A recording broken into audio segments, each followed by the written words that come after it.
Restrict the wandering gaze that looks hither and yonder for some flashing thing that easily catches a man's fancy in one moment, but bring calamity in the next.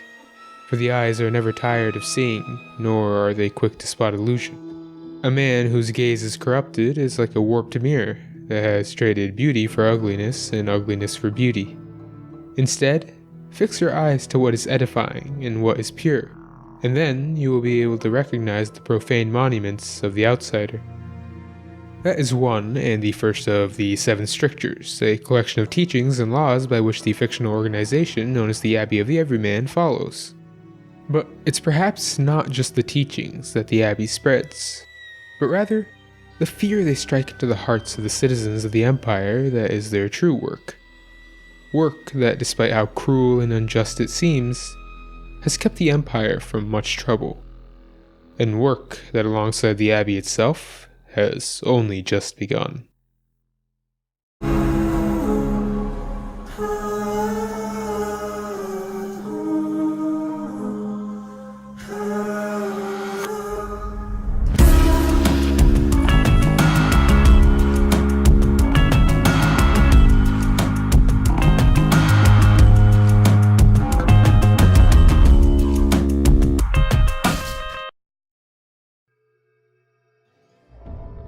With another one of those vague intros out of the way, the topic at hand for this video is, as I said earlier, the Abbey of the Everyman.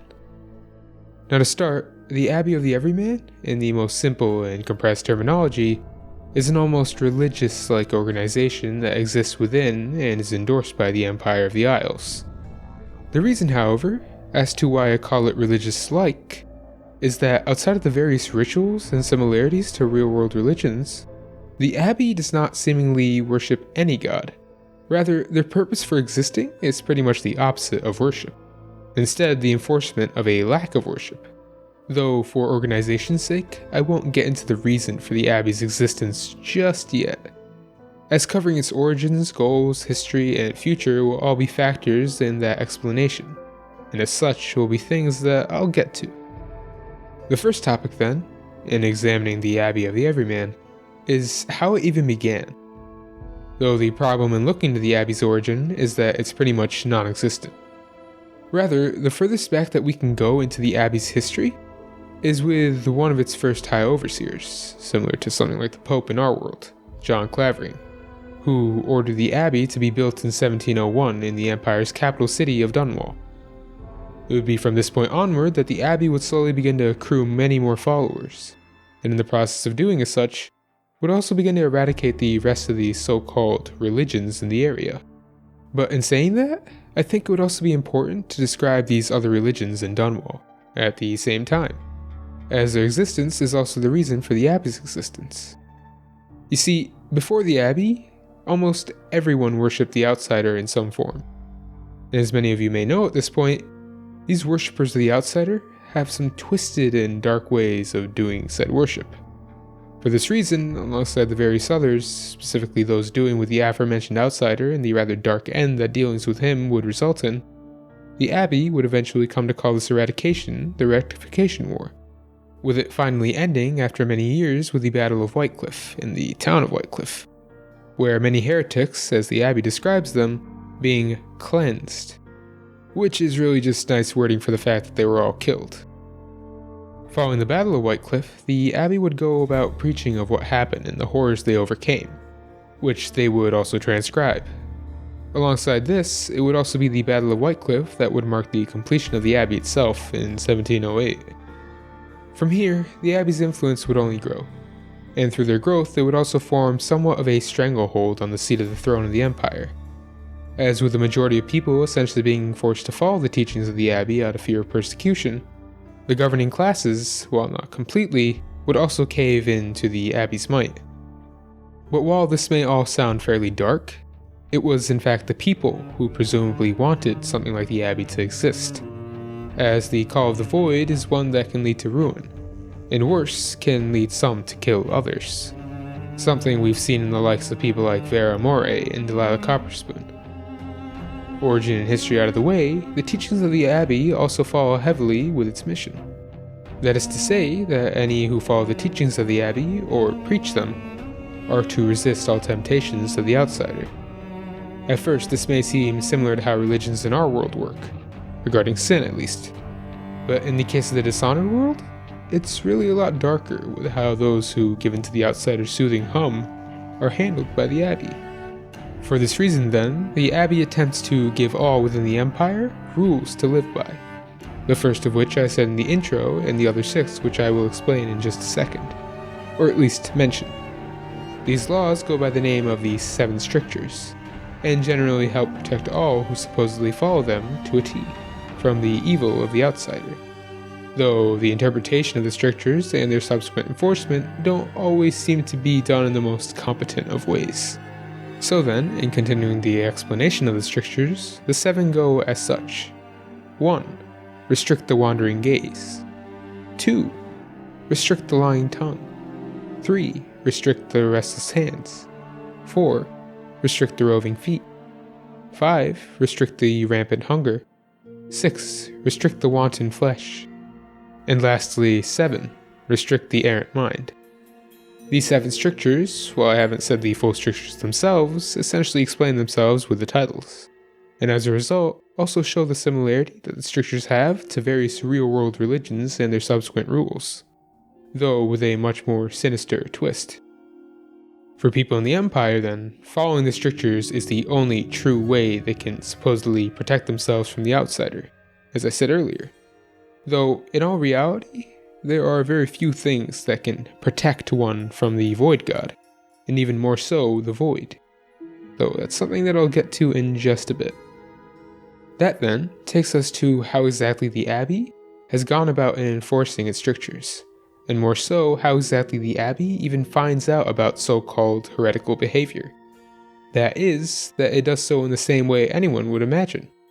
By people either telling an overseer of what they perceive as suspicious behavior, or an overseer getting suspicious themselves and investigating. From there, the investigations typically go the route of a Salem witch trial, in that the accused almost always end up being guilty, even if they aren't, and their home subsequently being raided, or the other way around if the Abbey needs proof. Though, for every false positive that the Abbey picks up, there are always cases in which their presence is truly needed. One such case, as many may already know, happens right before the final mission of Dishonored 2 in Dunwall Tower, a mission in which almost the entirety of the Abbey had attempted to kill Delilah and her witches, only for them to be defeated despite their various tools for fighting against heretics, with the various tools consisting of things like the music boxes, which hum in a frequency that makes void powers useless, hounds, and a variety of other highly advanced technology. Technology that at first seems strange for a church-like organization, but makes sense the more you begin to understand the Abbey's mission. That mission, then, all starts with what I've been saying all throughout the video, but also deals with an almost twisted sense of the world that the Abbey has adopted. You see, the Abbey believes that the world spawned from the void, and eventually humanity separated itself from the other beasts. At the same time, they also believe that all discord in the world is a result of evil spirits coming from the void to wreak havoc, which will eventually drive it back into the void. For this reason, anyone who lets in those spirits, in their teachings, must be someone who wants to destroy the world. One such being that aids in the practice of letting the void into our world is the current Void God himself, or at least former Void God, the Outsider. And for this reason, alongside many others, the Abbey discourages any form of worship of the Outsider and subsequently the Void. The strange thing in all of this, however, is how the Abbey believes that souls return to what they deem as the cosmos, or just space, which is why everything involving timing with the Abbey revolves around the stars. But from what we learn in the Death of the Outsider DLC, we know that souls in fact return to the void. Just this little revelation then, about the processing of souls, is something that seemingly could utterly destroy the Abbey and any belief in it, as not only would it be seen as the Abbey's teachings having been wrong, but at the same time, it would show that the Abbey, in an attempt to protect the people of the Empire from the perils of the Void, may have also ended up harming those people that at some point may have been able to achieve a peaceful end, though that last bit is really just speculation. Apart from this, however, this hate for the arcane and mystical, while not entirely good, to some degree, has had the adverse benefit in that it's helped promote the growth of technology within the Isles, as the Abbey believes that anything that separates them from magic, and hence the void, is good. So in that case, they have been helpful to humanity to some degree. With that then, it seems that we're at the point in the video again where I should be wrapping up.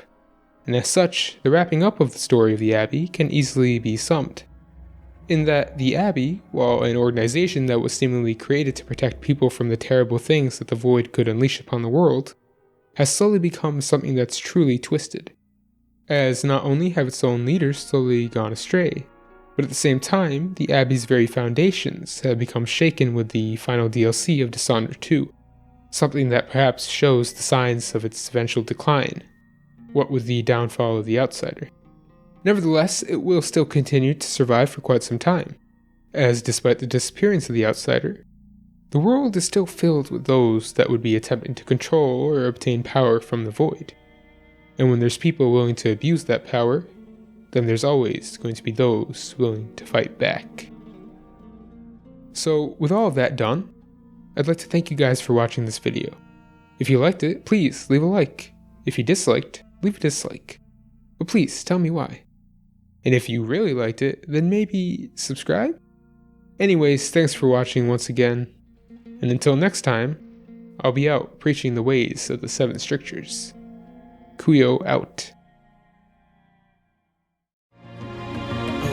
Long enough for all of the big and the small, where the taller they stand, where the harder they fall.